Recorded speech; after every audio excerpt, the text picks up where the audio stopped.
This is Merch Designer, which you can use to create your own print-on-demand stuff for either Redbubble, Merch by Amazon, Etsy, whatever you want. I'll just show you how to use it. It's very, very simple. You've got the products on the left-hand side, which just changes the colour of this, so you can see what your design looks like on different colours. You've got graphics here at the top, so you can add something a bit more interesting to your design.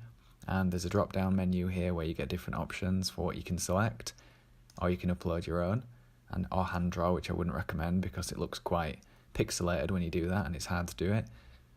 Or you can just add text, and there's the option of adding words, or you can do a word cloud, so you can put multiple things in there. I'll just put a few in to show you what it looks like.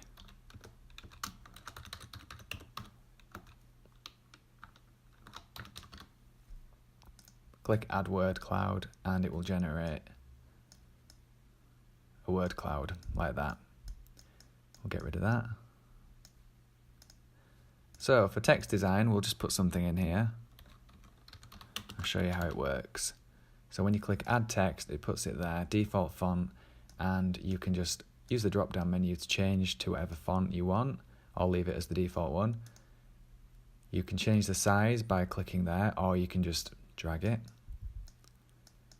And you can change the line height, the justification, bold, italics, strike through, etc. You can even have curved text by clicking and change the radius really easily as well, and spacing between each letter, which we won't do.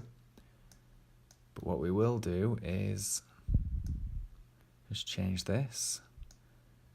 This is just a phrase I've seen on Redbubble 2 minutes ago before making this video.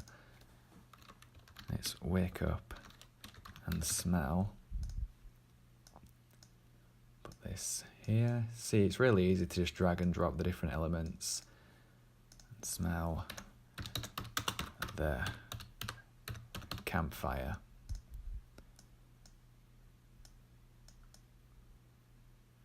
Place that there and we will bold it.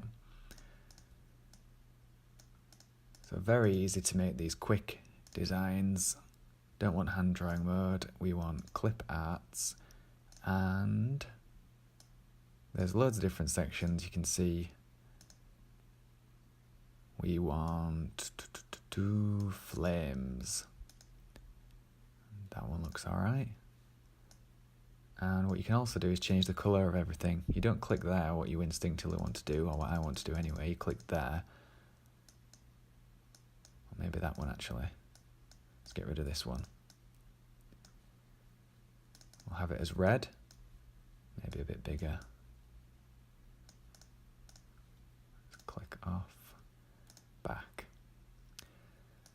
Move that down up here, so you can move all the different elements around. It's no problem to do that. Make them bigger, make them fit nicely. Obviously this isn't the most world-class design ever, but it took me about 20 seconds to create. Then if you want, you can have a look on different colours. Say if you want it on black, it's obviously not going to show it very well, but you can click there and just change the colour of the different elements. Move that up. Very nice and easy to use. Then when you finish with your design, what you want to do is don't click there, save, because it will save it as a file that you can't use. You want to click download as PNG, and it will download as a transparent file. One other thing that I forgot to mention is that you can work in layers as well, which is really good. So it's sort of like Photoshop. So you can see all the different layers there. So if you want the fire not to be over the text, you can go to layers and make sure that that's at the bottom. Oops. So then it is behind the text. And you can copy elements, paste them. You can align things to make sure they're correctly aligned vertically, horizontal. You can flip it, and you can delete layers as well, and obviously just completely empty the canvas. So it's really quite good for a free tool. Very impressed with that.